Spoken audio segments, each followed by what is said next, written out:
ओम नमः शिवाय। हर हर महादेव। जय शिव शंभू। दोस्तों, आप सभी जानते हैं कि सावन के महीने का आखिरी दिन आ गया है, यानी सावन महीने की समाप्ति हो रही है।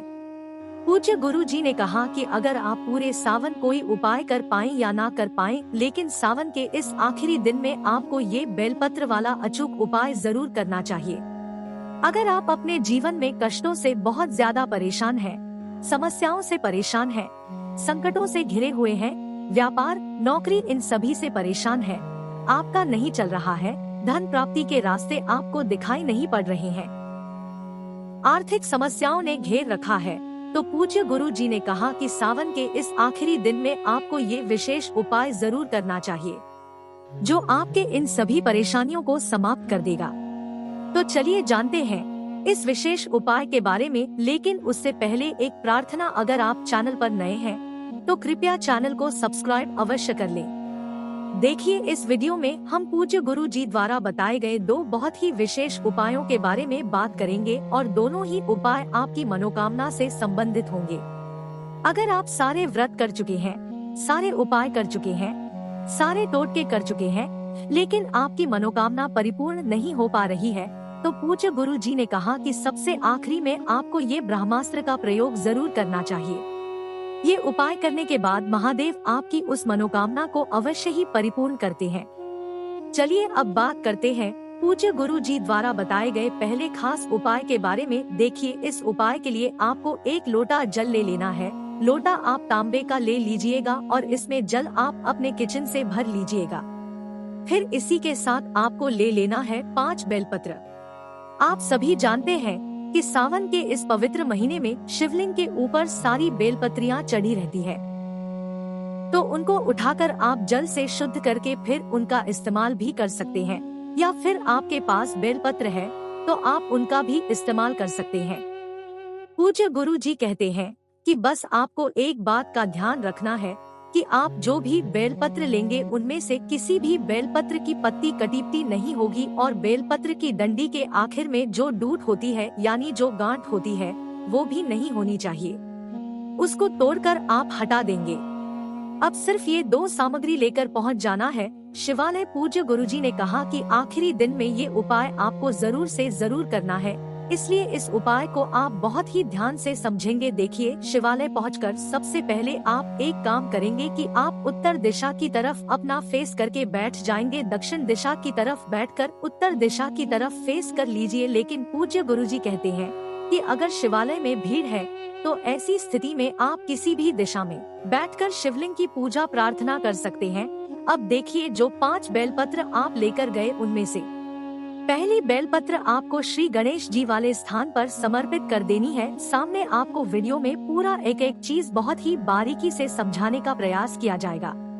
ठीक ऐसे ही आपको भी ये उपाय करना है। देखिए, श्री गणेश जी वाले स्थान पर समर्पित करिएगा ये बेलपत्र। तो बेलपत्र की डंडी आप जलाधारी की तरफ रखिएगा और बेलपत्र की चिकनी साइड का हिस्सा श्री गणेश जी वाले स्थान पर टच करेगा। फिर इसके बाद आप जो एक लोटा जल लेकर आए हैं उससे थोड़ा जल इसी बेलपत्र के ऊपर डाल दीजिए और श्री शिवाय नमस्तु ब्रह्मा मंत्र का स्मरण कर लीजिए। फिर इसके बाद आप दूसरी बेलपत्र श्री कार्तिकेय जी वाले स्थान पर समर्पित कर दीजिएगा। कार्तिकेय जी वाले स्थान पर समर्पित करते हुए आप ध्यान रखिएगा कि बेलपत्र की डंडी का हिस्सा जलाधारी की तरफ रहेगा। फिर इसके बाद जो जल है वो थोड़ा सा श्री कार्तिकेय जी वाले स्थान पर आपने जो बेलपत्र रखी है उसके ऊपर समर्पित कर दीजिए। फिर तीसरी बेलपत्र आपको माता अशोक सुंदरी का जो स्थान होता है, यानी जो जलाधारी का स्थान, उसी स्थान के सबसे आखिर में रखना है जहां से बिल्कुल जल नीचे गिरता है। उसी स्थान पर आपको तीसरी बेलपत्र रखनी है और बेलपत्र की डंडी जलाधारी के आगे निकली रहेगी। सामने आपको वीडियो में जैसा समझाया जा रहा है, जैसा दिखाया जा रहा है, ठीक ऐसे ही आपको ये बेलपत्र समर्पित कर देनी है और फिर इसी बेलपत्र के ऊपर थोड़ा सा जल समर्पित करना है और श्री ब्रह्मा मंत्र का स्मरण कर लेना है। इसके बाद चौथी बेलपत्र आपको माता के हस्तकमल वाले स्थान पर समर्पित करनी है। बेलपत्र की डंडी का हिस्सा बाहर की तरफ रहेगा, सामने आपको दिखाया जा रहा है। ऐसे ही माता पार्वती वाले स्थान पर आप ये बेलपत्र समर्पित कर दीजिए। इसके बाद थोड़ा सा जल इसी बेलपत्र के ऊपर समर्पित कर दीजिए। फिर सबसे आखिर वाली बेलपत्र आपको शिवलिंग के ऊपर समर्पित कर देनी है और जलाधारी की तरफ बेलपत्र की डंडी रखनी है।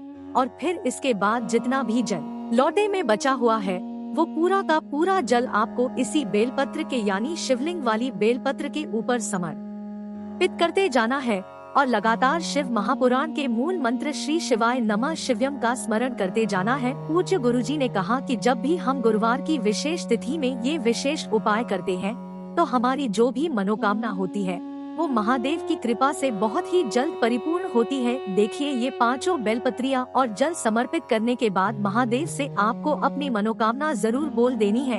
अब इसके बाद बात करते हैं पूज्य गुरुजी द्वारा बताए दूसरे खास उपाय के बारे में। देखिए, इस उपाय के लिए भी आपको 5 बेल पत्रियों की जरूरत पड़ेगी और साथ ही साथ 1 लोटे की जरूरत पड़ेगी। 1 लोटा आप तांबे का ले लीजिएगा और इसमें जल आप अपनी किचन से भर लीजिएगा। 5 बेल पत्रियां आपके पास हो तो ले लीजिएगा, नहीं तो आप शिवलिंग के ऊपर चढ़ी हुई बेलपत्र को भी इस्तेमाल कर सकते हैं। फिर इसी के साथ सबसे आखिर में आपको थोड़ा सा शहद ले लेना है। आप आधे से भी आधा चम्मच शहद ले लीजिएगा। अब ये तीनों सामग्री लेकर आपको पहुंच जाना है शिवालय। तो पूज्य गुरुजी ने कहा कि ये उपाय आप इस पूरे दिन में किसी भी समय कर सकते हैं, सुबह भी कर सकते हैं या फिर शाम को भी कर सकते हैं। अभी आपको जो पहला उपाय बताया गया है वो भी आप सुबह भी कर सकते हैं या फिर शाम को कर सकते हैं। अब देखिए, शिवालय पहुंचकर सबसे पहले आप एक काम करिएगा। आप जो शहद लेकर आए हैं वो शहद को आप अपने दाहिने हाथ यानी राइट हैंड की अनामिका उंगली में लगा लीजिए और इस अनामिका उंगली से आपको शिवलिंग के ऊपर ओम लिखना है। शिवलिंग के ऊपर ओम लिख दीजिए और कम से कम 5 बार श्री शिवाय नमस्तुतम मंत्र का स्मरण कर लीजिए।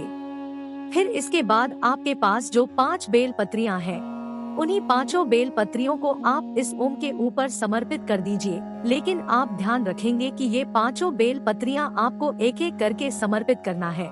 जो ओम आपने शिवलिंग के ऊपर बनाया है उसी ओम के ऊपर पहले 1 बेलपत्र समर्पित करिए। बेलपत्र की डंडी का हिस्सा जलाधारी की तरफ रखिए और चिकनी साइड का हिस्सा ओम में टच दीजिए यानी शिवलिंग में टच करा दीजिए और बेलपत्र समर्पित कर दीजिए तथा मंत्र का स्मरण कर लीजिए।